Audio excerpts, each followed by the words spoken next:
Hello students. बेटा आज हम बायोटेक्नोलॉजी प्रिंसिपल एंड प्रोसेसेस में रिकॉम्बिनेंट डीएनए टेक्नोलॉजी को पढ़ेंगे कि रिकॉम्बिनेंट डीएनए टेक्नोलॉजी में ओवरऑल क्या होता है। ये आपका 3 मार्क्स का एक क्वेश्चन है। ये कई बार आता है, आ सकता है 5 मार्क्स में भी डेफिनेटली आ सकता है। It's a very simple process, आराम से देखेंगे।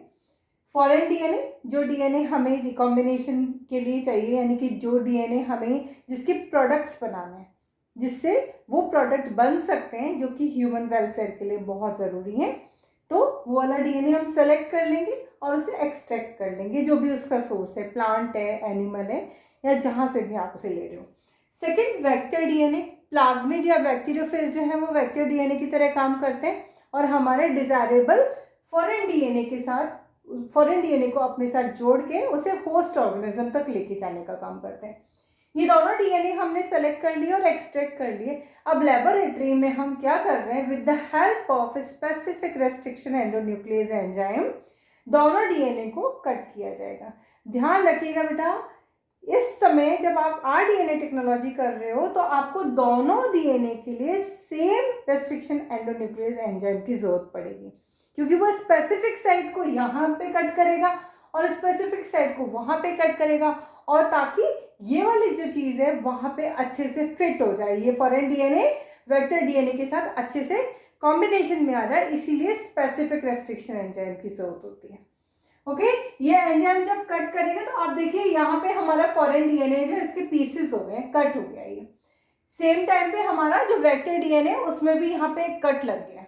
इन दोनों के कट लगने के बाद अब लाइगेज एंजाइम जो है, उस एंजाइम की हेल्प से ये वाला पार्ट आपका फॉरेन डीएनए आपके वेक्टर डीएनए के साथ जुड़ जाएगा।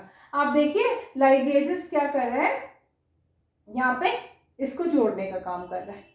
ओके, ये जो जुड़ने के बाद स्ट्रक्चर आया ये कहलाता है रिकॉम्बिनेंट डीएनए। और रिकॉम्बिनेंट डीएनए को हम क्या करेंगे, होस्ट ऑर्गेनिज्म में या बैक्टीरिया सेल में डालेंगे। यहाँ पे ई कोलाई दे रखा है हमारे पास, तो उसके अंदर डाला जाएगा।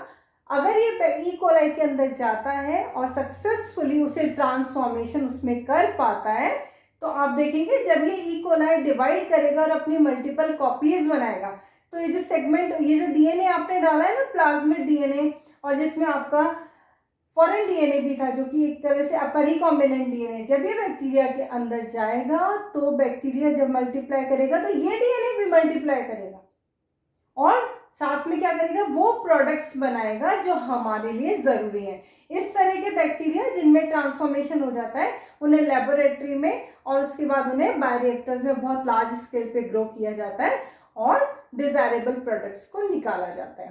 तो ये बहुत सिंपल सा क्वेश्चन है, बहुत पूरा आपका जो बायोटेक्नोलॉजी का चैप्टर है वहाँ यहाँ पे उसकी एक तरह से समरी आ गई है। इस क्वेश्चन को करते समय कोई गड़बड़ नहीं करनी है। एंजाइम का नाम रखना है कि लाइगेजेस यहाँ पे आ रहा है और आपका रेस्ट्रिक्शन एंजाइम इन्हें कट कर रहा है। ओके, जो स्टूडेंट्स, आप अगर आप में से कोई नया स्टूडेंट है तो प्लीज़ सब्सक्राइब कीजिए, लाइक कीजिए, शेयर कीजिए और कमेंट ज़रूर कीजिए, ताकि मालूम पड़े कि आपको और क्या आपकी रिक्वायरमेंट है, और फिर मैं उस पर वीडियो बना के आपको सेंड करूँ। थैंक यू सो मच बेटा।